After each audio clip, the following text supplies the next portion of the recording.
Alrighty, welcome back everyone. We just talked about all the upsets slash really close calls. There were a whole lot of close calls this past weekend. Nothing absolutely catastrophic happened, but probably means something's going to happen this upcoming weekend. But let's go ahead and wrap this thing up. Let's get into a little bit of a whip around of just all the games we didn't have a chance to get to early on.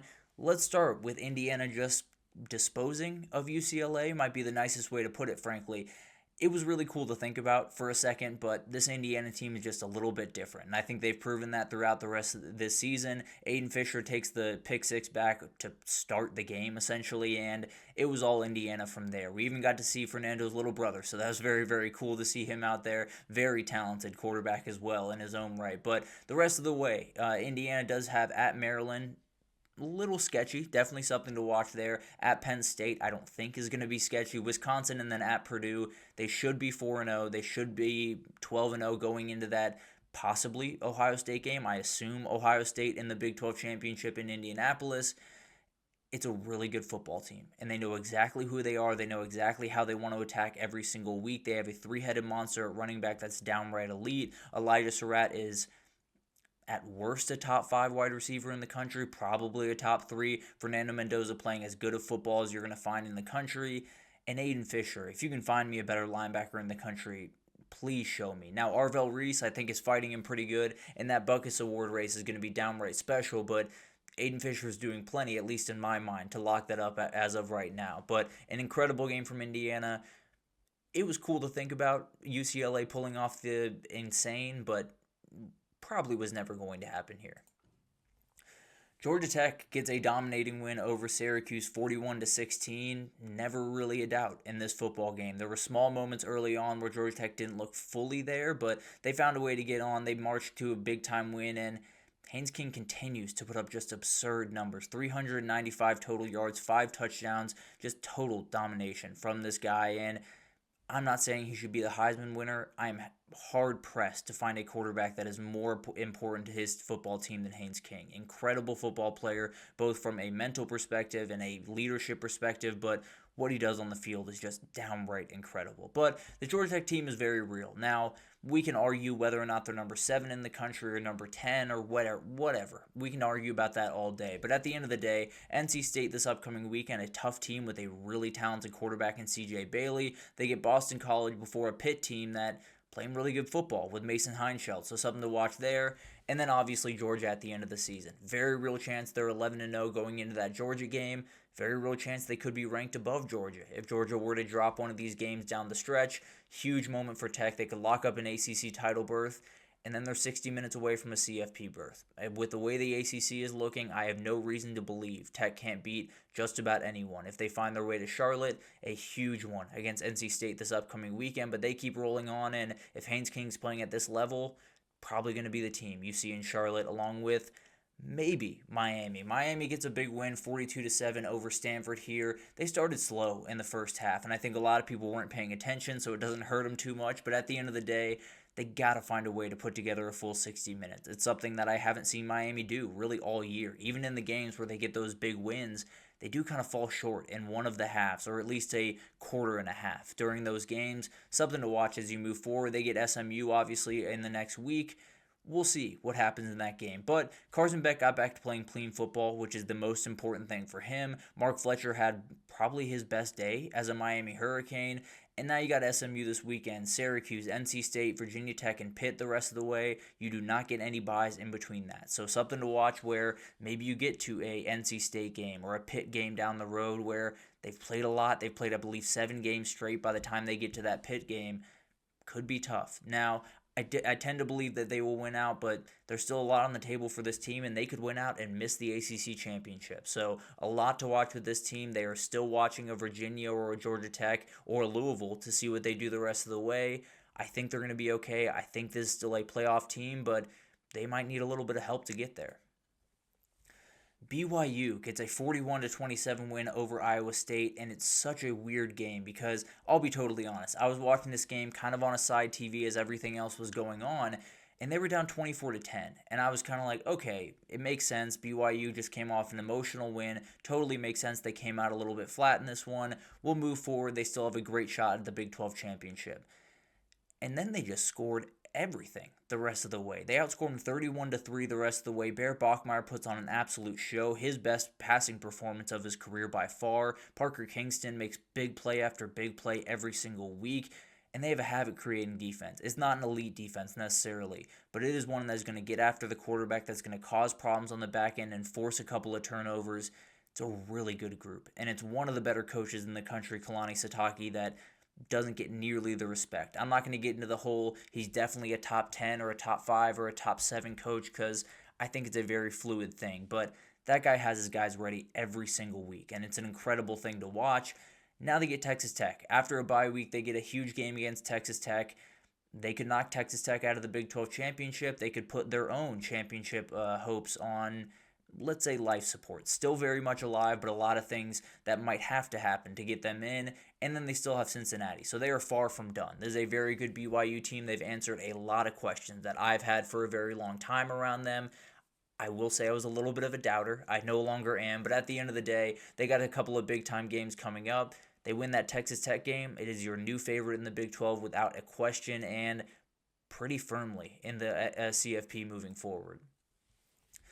Texas Tech got back on track, and they picked the perfect team to do it against because everyone gets back on track against Oklahoma State. We can talk about a lot of things in this game. The reality is we got to talk about the quarterback situation from Texas Tech. Mitch Griffiths came in this game, a transfer over from Wake Forest, has played a lot of football, very talented, very smart guy, so he can win you football games. I don't know if he can do it against BYU. Will Hammond is out for the year with an ACL tear. Baron Morton's status is going to be massive for that football game. They got to watch that very, very closely. They got to worry about Kansas State first. Kansas State's right in between those two, and suddenly they're playing good football. So this is going to get interesting over the next couple of weeks for Texas Tech. I think Mitch Griffiths can get them the win over Kansas State. I'm not sure he can do it against BYU. So this is something to watch as we move forward. They get a very comfortable win over an Oklahoma State team that if he didn't get a comfortable win, I'd be very nervous about. But this quarterback situation is getting a little bit sketchy, and this weekend alone against Kansas State, it could all go down in flames if they are not careful. Memphis maybe got the win of the weekend overall with a massive win over South Florida. There's a question here, and I've talked about it a lot on here, that you're going to want to watch the American race. The American Conference is probably where you're going to get the playoff from. Here's the problem. If they all beat each other up, I don't know if that's the case, and that's kind of what's happening. South Florida beat North Texas a couple of weeks ago. Now they lose to Memphis after Memphis lost to UAB. I don't know. This one could get really, really sketchy where you have two two-loss teams, and then you have an undefeated team over in the Mountain West, and we'll talk about who I'm talking about here in a second. But at the end of the day, this is a huge win for Memphis. It keeps them firmly in the mix in the American moving forward. Obviously, if one of these teams makes it to the American Championship 11-1, they will end up being in if they end up winning that game. There's no doubt about that. But a lot of big-time hurdles going forward. Both these teams have to play Navy moving forward. Memphis gets Tulane. Not going to be easy, but huge props to Brendan Lewis for coming back. Got injured against UAB, found a way to play in this game, played really, really good football. Over 300 yards and got Memphis a win they badly needed. Now you got to hold off the cannibalization of this conference because it's going to get crazy in that conference and could open the door for another Group of 5 team to steal that spot. Washington gets kind of a dominating win over Illinois here, 42-25. This is one of those teams that I think a lot of people just, I don't want to say wrote off, but did kind of sweep aside when they lose to Ohio State at home. A lot of people are going to lose to Ohio State. Maybe everyone's going to lose to Ohio State this year. And then they lose to a Michigan team on the road where the offense just didn't really show up all that well, and the offensive line really struggled. This is a really, really fun team. And Damon Williams is playing as high-level football as you will find in the entire country. 4 touchdowns in this game, I believe over 400 passing. And Luke Altmaier just made one too many mistakes. Had a couple of INTs in this game, had very little run game to help him out, to be totally fair. But Washington, you keep moving on and you stay alive. And frankly, you get Wisconsin after a bye, then you get Purdue, UCLA, and it's Oregon. There's a real reality where they're playing Oregon for a spot to make the CFP, and Oregon could be playing for a spot with their lives. You know, you never know what happens in that USC game for Oregon moving forward. Obviously, I tend to believe Oregon's going to be in a good spot, but it could be a 10-1 Oregon team against a 9-2 Washington team, with Washington with a chance to punch their ticket to the CFP. So a massive, massive win for them, one they absolutely needed. and we'll see what happens the rest of the way. I still think this is a team that is very much alive for that last CFP spot from the Big Ten.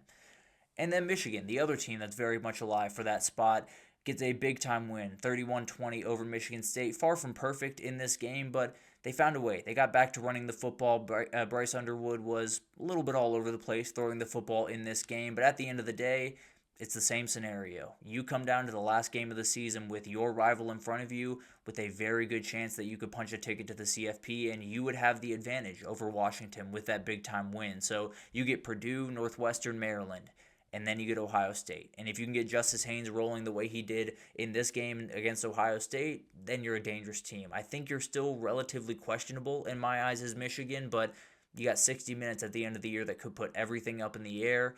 A lot on the table the rest of the way for the Michigan Wolverines. The Big Ten is not going to make a lot of sense. It is very, very confusing. I think we know that those three teams up top are very likely to make the CFP.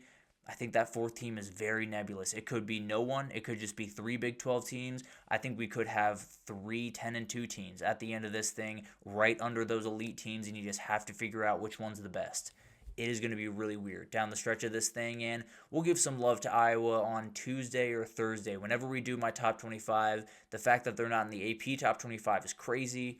The Hawkeyes, absolutely, still in this thing, and we'll talk about them more as the season goes on. But finally, let's just get into some group of six scoreboards.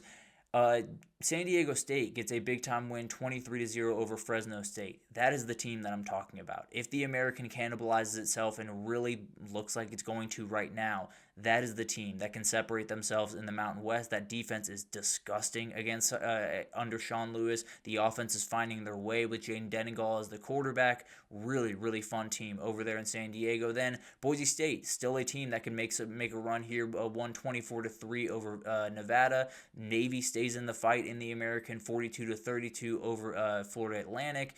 North Texas gets a dominating win, 54-20 over Charlotte. And then Temple, doing some really fun stuff under Casey Keeler in year one, gets a really dramatic win, 38-37 over Tulsa. But really crazy stuff going on in the group of 6. It looked like American. It was just going to be the American Conference race was all you're going to have to watch. Sounds like that might get a little bit messy, and then you got to watch every race. So we'll keep you updated as it unfolds. It's going to be a very crazy time around here the next couple of weeks, both on and off the field. We will cover it all. I absolutely promise you that. It is going to get very, very weird over the next little bit. I think there will be more coach firings. I don't know how it's all going to work out. I know that LSU is at the top, and then everyone works from there. I don't know how quickly that happens. I don't know who's hired. I don't know. There's going to be weird hires. I can tell you that right now, and we will jump into it all as the week goes on. We'll be back tomorrow. We're going to talk about all the big-time games coming up in Week 10. Kind of a weird week, not necessarily a marquee spotlight game. Plenty of massive ones that we will talk about on tomorrow. We'll talk about that. And then on Thursday, we'll get into coaching carousel stuff. We'll talk about the CFP and where everyone stands. We'll get into all the craziness as it unfolds because it's going to get a whole lot crazier. But thank you so much for tuning in to just another edition of Just Another College Football Podcast. Please do like, subscribe, comment. It means the absolute world to me. Helps me out a ton. But thank you so much for tuning in, and we will be back tomorrow to break down a massive Week 10 slate on deck.